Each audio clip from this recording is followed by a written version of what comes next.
Good morning, dear bachcho. Beta, we will start our new chapter today, which is a new name. So, new name, a sound. The name of the chapter sounds something unique, no? We will discuss about it after we discuss about who the writer of the chapter is. So, the author of the chapter is Linda Sue Park, who is a Korean American writer. It means she has her roots in Korea, but she was brought up and educated in America, had an American citizenship, and was raised throughout her life in America.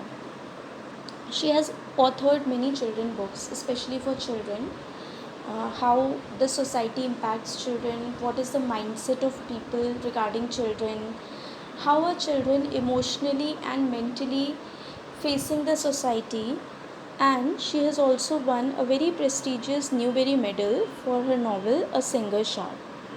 Now about the chapter.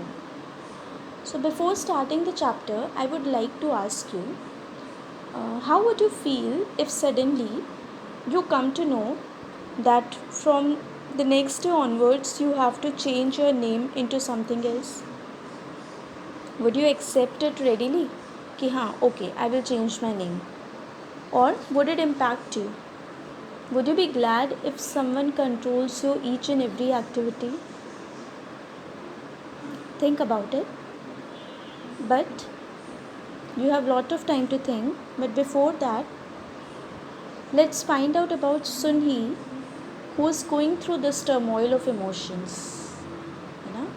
So Sun Hee and her older brother Tae Yul are proud of their Korean heritage.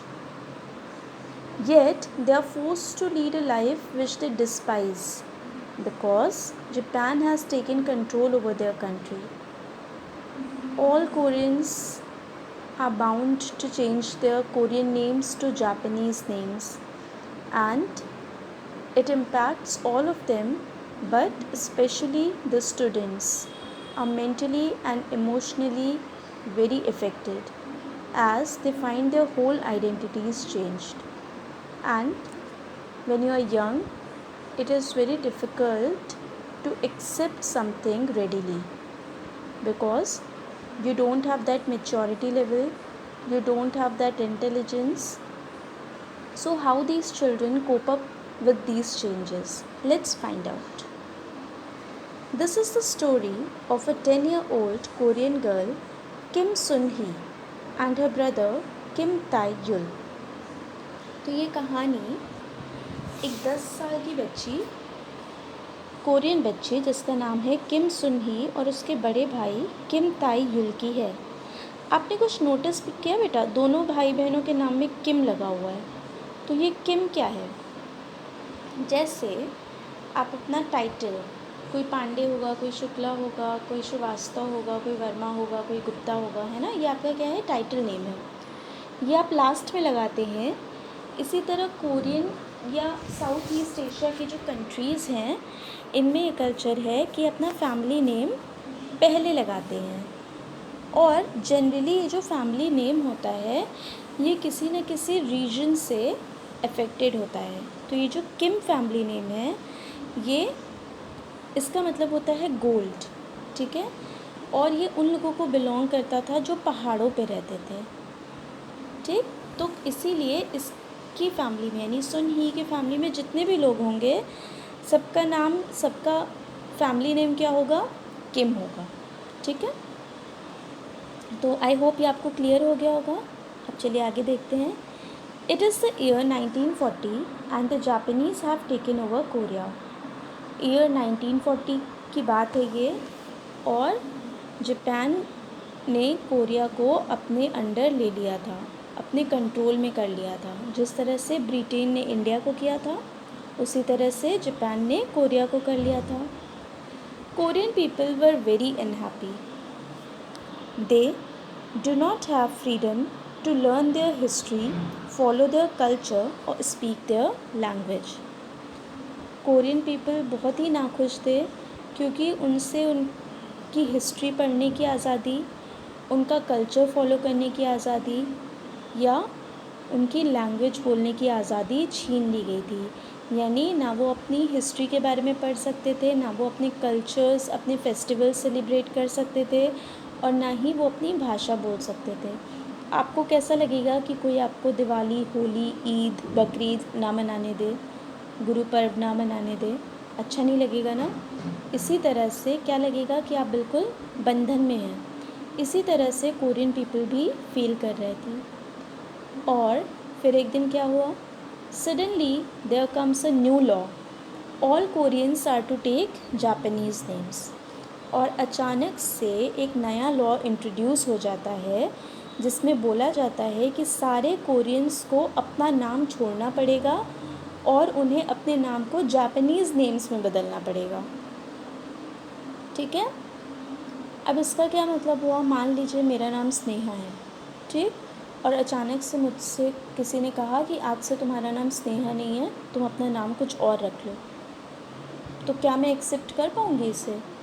या आपका नाम XYZ जो भी है और आपसे कहा गया कि तुम अपना नाम चेंज कर लो, तो क्या आप एक्सेप्ट कर पाएंगे इसे? बहुत मुश्किल होगा ना? The children's father knows that the law must be obeyed और else his family could face strict punishment. अब बच्चों के यानी किम सुन ही और किम तायुल के फादर को ये पता है कि इस लॉ को मानना ही पड़ेगा, अदरवाइज़ फैमिली को बहुत स्ट्रिक्ट पनिशमेंट मिल सकती है। So he helps them choose Japanese names that reflect their Korean roots. तो वो हेल्प करते हैं बच्चों को कि वो अपने जापानीज़ नेम खुद चूज़ करें और वो ऐसे नेम्स हों जिसकी मीनिंग ना चेंज हो, यानी जो कोरियन नेम की उनकी मीनिंग थी वही उनके जापानीज़ नेम की मीनिंग हो। Now Sunhee must learn to accept her new name. How does she feel?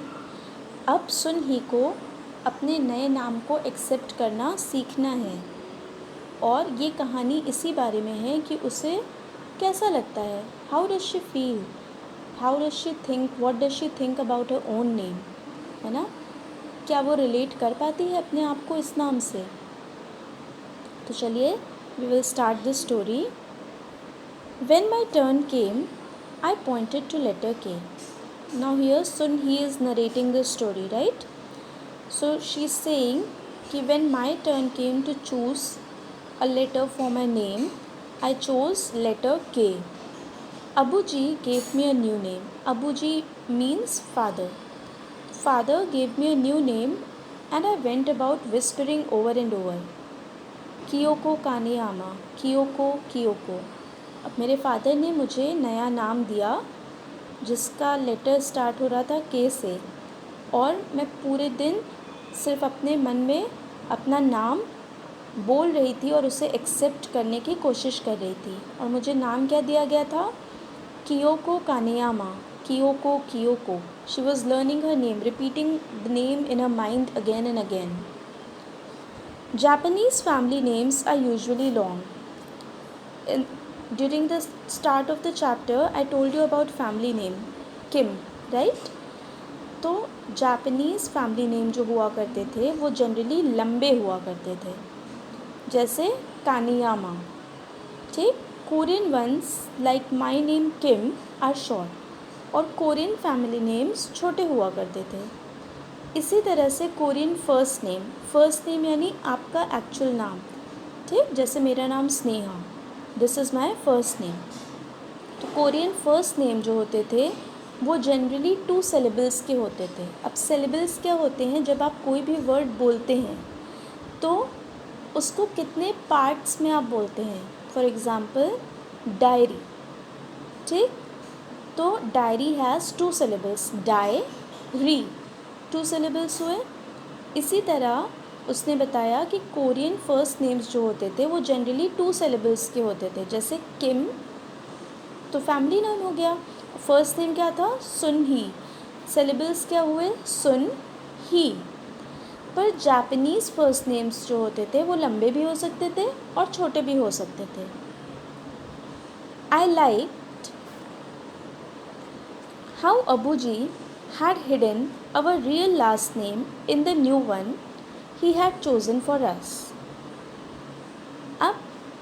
सुनही बता रही है कि मुझे ये बात अच्छी लगी कि किस तरह से मेरे फादर ने हमारे जो लास्ट नेम थे, लास्ट नेम इनका क्या था, किम, उसे चूज़ किया था ऐसे कि हमारे जो नए नाम थे वो मीनिंग सेम थी।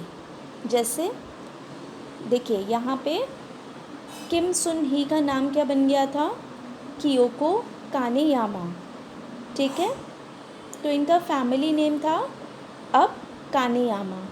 कानेयामा का मतलब भी होता है गोल्ड और किम का मतलब भी होता है गोल्ड। तो इन्होंने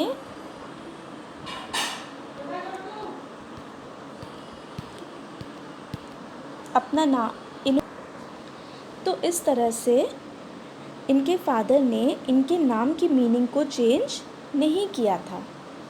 and he have done the same for my first name as well.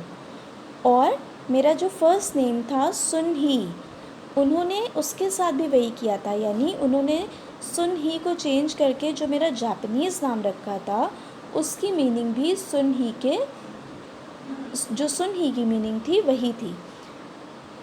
Girls name often ended in ko which means girl in Japanese. जिस तरह से देखिए हम पता लगा लेते हैं जहाँ पे आ या ई होता है वहाँ पे इंडियन नेम्स जो होते हैं वो किसी लड़की का नाम है। इसी तरह जापानीज़ नाम में जो लड़कियों के नाम की एंडिंग होती थी वो जनरली ज़्यादातर को से होती थी, पर को का मतलब सनरेज भी होता था, सूरज की किरणें भी होता था। So Kiyoko meant rays of brightness the same as my real name. और कियोको का क्या मतलब हुआ फिर, कियोको का भी मतलब था रेज ऑफ ब्राइटनेस, जो कि मेरा रियल नाम जो कि सुन ही था उसका भी मतलब था। यानी मेरे फादर ने मेरा ऐसा नाम चूज़ किया कि मेरे फर्स्ट नेम की मीनिंग भी नहीं चेंज हुई और मेरे फैमिली नेम यानी मेरे टाइटल नेम की मीनिंग भी नहीं चेंज हुई। मेरा फर्स्ट नेम था सुन ही, जिसका मतलब होता था ब्राइटनेस, सूरज की किरण। और जापानीज़ फर्स्ट नेम मेरा चेंज होके बन गया कियोको, जिसका भी मतलब होता था सूरज की किरण।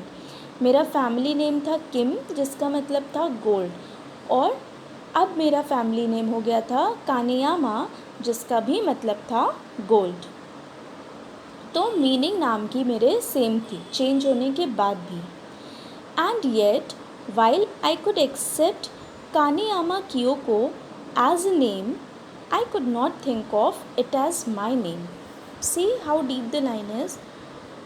Now Sun he is saying कि मैं कानेयामा कियोको को एक नाम की तरह तो एक्सेप्ट कर सकती थी, किसी और का नाम होता तो मैं एक्सेप्ट कर लेती, पर मैं अपने नाम को मेरा नाम कानेयामा कियोको है ये बात मैं एक्सेप्ट नहीं कर पा रही थी। For the next few days there was terrible confusion at school. अब स्कूल में आगे के कुछ दिनों तक बहुत ही कन्फ्यूजन थी, ठीक है। आपके फ्रेंड का नाम प्रिया है, आपका नाम शिखा है, आपकी किसी और फ्रेंड का नाम सलोनी है और अचानक से आप सबके नाम चेंज हो जाएं, ठीक है। शिखा का नाम हो जाए अरुणिमा, सलोनी का नाम हो जाए केसर, ठीक है। तो क्या होगा, आप पहचान पाएंगे एक दूसरे को, कन्फ्यूजन हो जाएगी ना। तो यही कुछ हुआ सुनही और उसके स्कूल मेट्स के साथ कि स्कूल में कुछ दिनों तक बहुत ज़्यादा कन्फ्यूजन थी। क्यों? We had to call our classmates only by their Japanese names. हमें अपने क्लासमेट्स को सिर्फ उनके जापानीज़ नेम्स से ही बुलाना था। Suddenly, the girl across the aisle from me was Megumi, not Myungin. और अचानक से वो लड़की जो मेरी सीट के बगल बैठती थी उसका नाम म्यूंगिन से मेग्यूमी हो गया। बेटा आयल मतलब होता है, आप लोगों ने ट्रेन में ट्रैवल किया होगा, हो सकता है किसी ने एरोप्लेन में भी ट्रैवल किया हो। ट्रेन में या एरोप्लेन में जो बीच का पैसेज होता है जहाँ से चल के जाते हैं उसे आयल कहते हैं। तो आयल हम कह सकते हैं एक नैरो सा पाथवे होता है जिस पे चल के हम अपने काम को करते हैं। इसी तरह से जो शॉपिंग कॉम्प्लेक्स होते हैं उसमें काउंटर्स, 2 काउंटर्स होते हैं, उसके बीच में नैरो पैसेज होता है जहाँ से आप सामान निकालते हैं, उसे हम आयल कहते हैं। तो मेरी सीट के बगल वाली सीट पे जो लड़की थी वो अब म्यूंगिन से मैग्यूमे बन गई, और इसी तरह से वो लड़का जो मेरे पीछे बैठता था, कल तक वो यंगवन था और आज वो मसादो हो गया।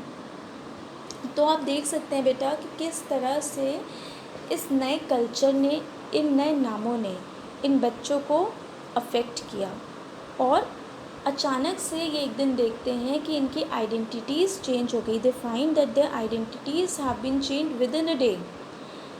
सो the story is about how they feel about it, कैसा फील करते हैं, है ना। कितने स्ट्रिक्ट रेपिसेक्शंस थे इसके, कितने स्ट्रिक्ट कॉन्सिक्वेंसेस थे इसके अगर ये रूल्स फॉलो ना किए जाएं। So that's all for today. We will continue tomorrow. Thank you.